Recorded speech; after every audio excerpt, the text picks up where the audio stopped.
All right. Well, welcome everybody. This is Tim McDonald coming to you with another episode of Advocacy at Work. And today I have a very special guest and probably one of the people responsible for starting my advocacy journey, Anjee Davis. How you doing, Anjee?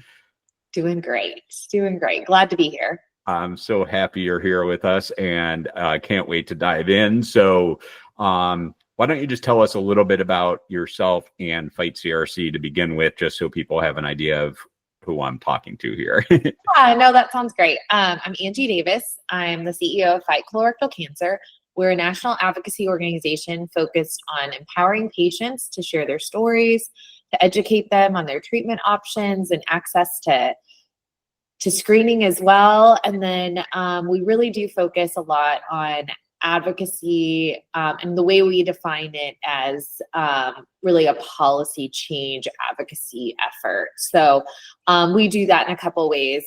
You see, Tim's background with our flag installation in Washington, D.C., but we also train advocates to be research advocates to inform research efforts around the country. Well, that's great. And I think you just kind of jumped into my first question, which was how would you define advocacy? I know you have a couple, just because of my personal involvement with Fight CRC, a couple different ways that you probably would kind of group those advocates, or is there something you want to add for what you already said about advocacy? Well, I think people define advocacy differently. I think it can be on a spectrum for sure. If you want to share your story as a survivor and encourage people to be screened or encourage people to seek information about their treatment, I think that's a form of advocacy. I think as you evolve and telling your story, sometimes there's a group of folks who are like, okay, I want to make change. I want to use my story to do something. And it can lead them to policy change and really engaging their members of Congress, talking to their local, leaders. And I think that's a really important part of advocacy. And then for the group of folks that are really interested in the science, really interested in advancing the science, there's a form of advocacy called research advocacy, where you can engage researchers and scientists and help guide and inform clinical trials and grants, both locally and nationally.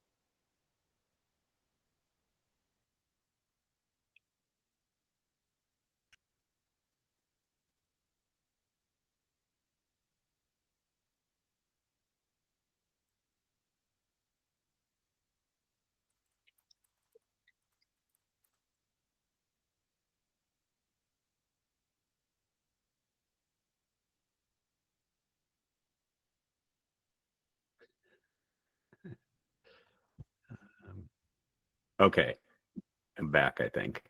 Yeah, you're back.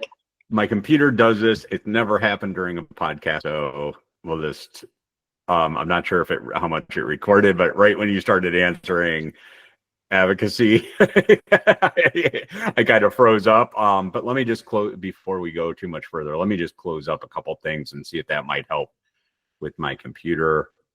Why is this not giving me the option to close these? I think just between some of the, I got different browsers open or different, windows open for each thing that I do, between what I'm helping Colon Town with, what I'm doing with the podcast, what I do with Man Up to Cancer. It's all like all over the place. So come on. There we go. Shut that one down. And then let me just do one other one and close a couple tabs here. Probably one of the reasons why it does this, but my laptop's also like 4 years old, so I'm like, Absolutely get it. Let me just close out a couple tabs here just to make sure that we're not getting anything. Don't need this right now. Don't need that. Okay, I think we should be okay now. Awesome. So what I will do is I'll just give a short second, and then you can just jump in, because I know what came across and recorded was when I asked you, would you like to add anything about advocacy? And then you could just start from there. Okay, So, I'll do that. okay.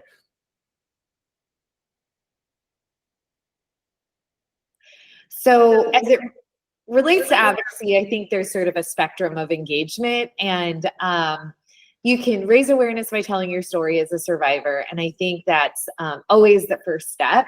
And then as you tell your story and as you sort of become more comfortable, I think there's a certain group of folks that are like, okay, I really want to take action. I want my story to be meaningful, but I want it to drive something.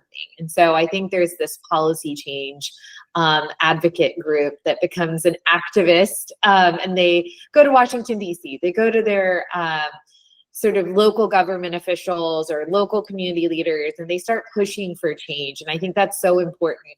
And then there's a third group of folks that I feel like are really interested in the science, and we call them our research advocates, but those are the ones that really want to get to know the researchers, figure out how to review grants, how to advance the patient voice as it relates to research. So that can be done nationally, that can be done locally, but I think there are super advocates that are really excited about the science. So I think there are several ways you can define advocacy, but for our organization, we really want to empower people to move through the awareness into taking action.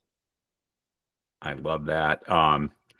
I actually just posted something on LinkedIn from an article I wrote about 11 years ago that was about a homeless man that I met on the streets when I was working in New York City. And the quote that I think I shared on LinkedIn was, "It's not what we do, it's the matter that we share what we do that makes bigger impact." Exactly. I mean, you really have embodied all of our advocacy efforts for sure.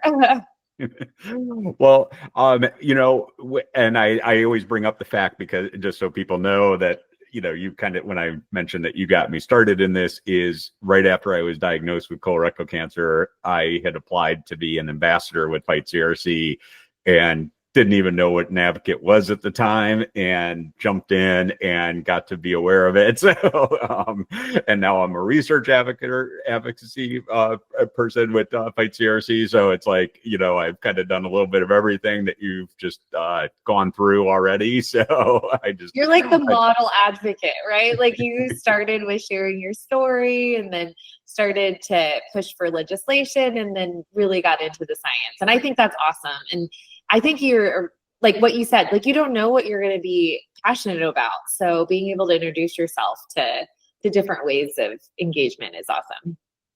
Yeah. So tell us a little bit about how these advocates that Fight CRC, utilizes, how do they help the mission that you have? Now more than ever, it's so important that we have a unified voice as a community. And I think colorectal cancer is the second leading cause of cancer deaths in the country. And with so many competing priorities in when we start, you turn on the news and you can see, like, on whatever news channel you watch, like there's all these competing priorities, but cancer still happens. People are still being diagnosed. And so what I think cancer patients do, especially in colorectal cancer, is just that constant drumbeat of saying, this is really important. I'm a real person being impacted by this. And budget cuts, the numbers that, you're throwing around in Washington, D.C., that's me. That's impacting me. And I think that's now really the most important thing we can do. It may not change legislation. It may not change the budget this year, but I think this is a long game. And I always say, like, advocates have to see this as a marathon and not a sprint, because it's about showing up every day and showing up day after day for our policymakers to take us seriously. Use one of the stories that I learned early on from another colorectal cancer person, the first one I met who had similar condition to me. And that was the advice he gave me. Look at this as a marathon that you weren't prepared to run. And just when you think you're done, you'll be asked to run another one. 100%. So it sounds like going through colorectal cancer is very similar to like a training ground. An advocate. So tell me a little bit about you know, was advocates part of Fight CRC from the very beginning? I know you haven't been there from the very beginning, but you've been there long enough, and I know you know the history. But Yeah. you know, were they part of it from the very beginning, or how did it kind of come about? Actually, it was started by advocates. So Nancy Roach, our founder, her mother-in-law was diagnosed with colorectal cancer, and Nancy, you know, is just an activist by nature. And so when she looked at the sort of the community at the time, she was like, there's really this missing voice of like, you know, the activists, like people being able to come together around a unified, you know, vision of like eradicating colorectal cancer. And so she started Fight Colorectal Cancer really with that in mind, like being an advocacy organization and then informing research. And so those were the two areas that she was really passionate about. When I came on board, we were a small group of 4, and I was asked to really build a program. I was, you know, director of community outreach is when I started. When I started on staff, but I had been an advocate prior. I'd attended Call on Congress, and they asked me like, why don't we have more people engaged? And honestly, like, I think we skipped that first step of encouraging and empowering people to tell their stories. And we were so deep in the like policy side that it was really intimidating. So when I came on board, my job was to make it less intimidating and encourage people to tell their stories and get ready for that long marathon of, you know, advocacy. That's great. So, you know, I know you described how it changed a little bit, but how has it really like evolved since you've been involved, you know, with the organization? How have you seen the advocacy programs that Fight CRC has evolve in your time there? I might take it even a step further, like how's colorectal cancer changed? I've been in colorectal cancer for 20 years. And when I was working in South Carolina on a colorectal cancer screening program, we had a support group. And for those who were diagnosed with colorectal cancer, and we couldn't get anyone to show up. I mean, it was like maybe 2 or 3 people would show up. And I would ask people like, you know, our breast cancer support groups, our prostate cancer, I mean, all these support groups are so well attended. And when we asked the nurses, they would say, oh, you know, our patients are really embarrassed. Like they just don't, you know, feel super comfortable talking about their symptoms, talking about, you know, what happened. And, you know, when I started at Fight Colorectal Cancer, that was sort of the temperature, you know, within the community. It was still like, you know, I don't want to tell anybody I have colorectal cancer, so I just say I have cancer. And I think that's changed a lot. You know, we started a campaign called 1 Million Strong when I first started, and it was sort of launching the Strong Arm Selfie. But the point of it was to change the face of this disease. It was saying that everyone is so strong. There's so much hope. They're all very resilient, and they're really beautiful people. And so we really wanted to humanize everyone's story, but also give them a story that they weren't bashful about or embarrassed about. And we got to say poop, we got to say fart, we got to say all these things. And so I feel like it was a great icebreaker. And over the last 20 years, I've seen that change. I mean, like, I think it's like people like you know, you change things, like could be your neighbor, it could be your brother, it could be everyone. There's no certain look or feel to a colorectal cancer survivor. And I think that's been pretty awesome to see. I'm kind of laughing inside because I remember one of my early years up in DC with Fight CRC. I remember I went to one of the Florida representative's office by myself because another group didn't, you know, attend. Yeah. And I was meeting with the staffer and telling them, you know, how colorectal cancer was the only top 5 cancer killer that didn't have dedicated funding at the time. And he goes, why do you think that is? And I said, well, breasts are kind of sexy to talk about. Nobody wants to talk about their shit, you know? And I said, but I've come to learn to love talking shit. And he goes, I love that line. It is so true. It is so true. I think that's awesome. So, you know, and this is a question that I am still waiting for somebody to give me an answer that I understand. So I'm not saying, I'm not putting the pressure on you, but how do you measure the impact that your advocates have?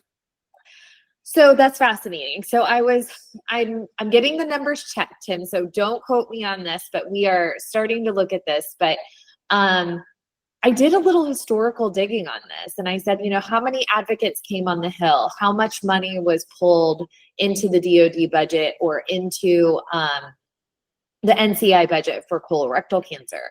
And we were able to look at with every patient, and like I said, we started with like 4 people going to the Hill, then 20 people, then 100, then 200, then 300. And what we saw is this trend of like the more people who advocated, the more people that engaged, the more funding that came in for colorectal cancer. And so I think there are real tangible things that happened, that being one of them. And then I think as we grew and as our voices became stronger and more unified, we saw things like legislation for the colonoscopy loophole bill. We saw passing of coverage for follow-up colonoscopy. And so I think those are the things that make me really proud that we're a squeaky wheel, and it's not necessarily us like writing the check, but it was us empowering people to hold people accountable to write that check. And I think that's how advocacy is working, is when you impact thousands of people by sharing your story, by pushing legislation, and holding our members of Congress accountable. So is it safe to say, unlike in most for-profit companies where you're expected to hit like your monthly numbers and your quarterly numbers, advocacy is measured in the long game, like we were talking about, in a marathon type of approach as opposed to like short sprints, right? Exactly. I think it took us 10 years to get the colonoscopy loophole bill passed. So if someone had said like, oh, you shouldn't do it in year 1 because you didn't move it forward, we wouldn't have had that passed. And so I think you're 100% right. Like, we got to have a vision for what we want to do, and we have to stay really resilient. And I think, I'm just reminded to, actually, I was in DC many years ago when I was still living in New York, and I was invited to a Atlantic All-State Heartland Monitor Poll luncheon, and it was with a bunch of people that were talking about like, how they do good in the world and make an impact. And I'll never forget, I believe it was a guy from Central Kitchen was asking the CEO of Allstate, why don't you just let me measure my impact the way that I want to, instead of the way that you require me to in order to provide funding for us? And I'm wondering, do you ever have that situation come up when you're like working on your advocacy programs with some of the funders that Fight CRC works with, that they're forcing you to like measure things in a way that you're not really saying is the best way that you can utilize these funds to help your advocacy programs? I think it's an important question. I mean, I think funders have the best of intentions, but it's sort of philosophical to our organization, is like, what is evidence-based, and like, how do we advance the science? And so we published the Colorectal Cancer Care Report for that very reason. We wanted to look at what is the data telling us, and is the data driving, informed action. And so we came up with very specific goals that would help inform our funders, but also our partners and our agency leaders, to say this is the way forward. So we want 80% colorectal cancer screening for all of those who are eligible.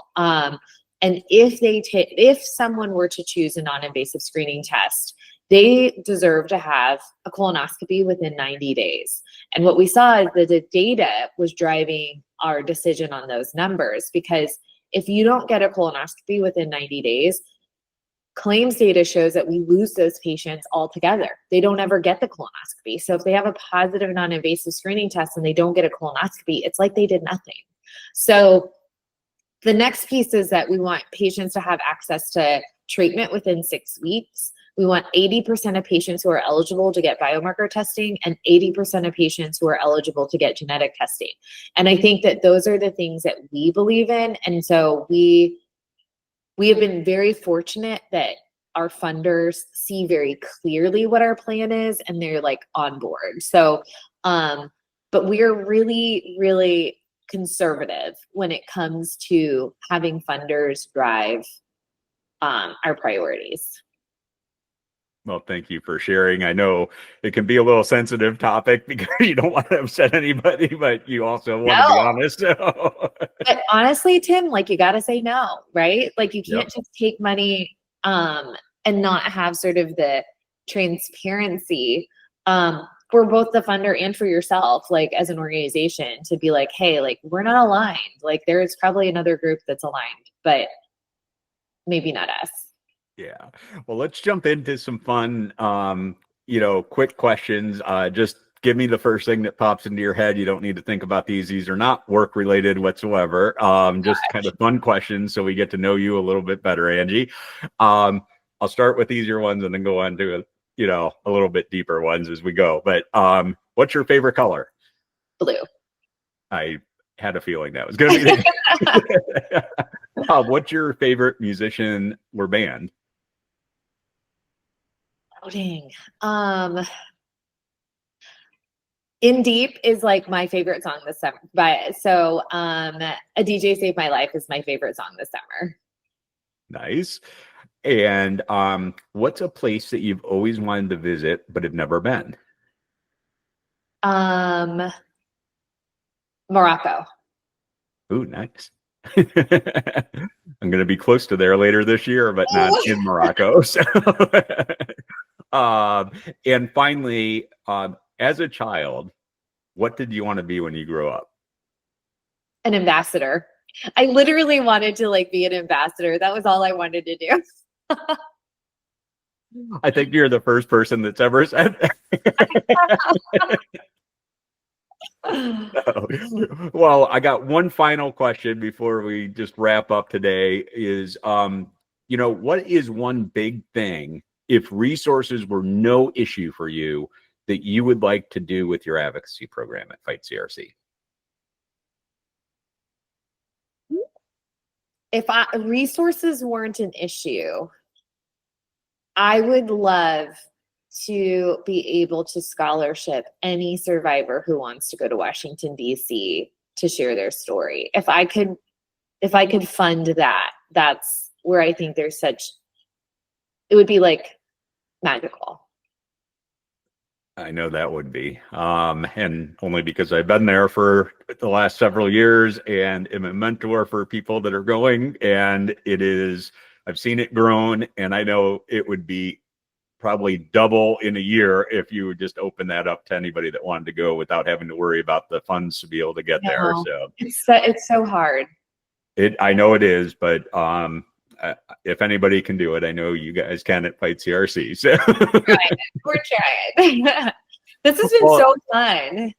Well, yeah, thank you so much. And how can people learn more about, what Fight CRC does and the advocacy programs that you guys have available? Gosh, I would love for folks to visit fightcrc.org. We are on Instagram, Facebook, and X. So I would also like to highlight that March is Colorectal Cancer Awareness Month, and that if anybody wants to get involved to raise awareness or go to Washington, D.C., love for people to get engaged. And I will be there again this March. As long as I'm still here, I will be there. And if anybody's interested or wants more information, they can always reach out to me too, because I will be happy to recruit people to go. I love it. You're our ultimate ambassador. I love it. But thank you so much for having me. Well, thank you.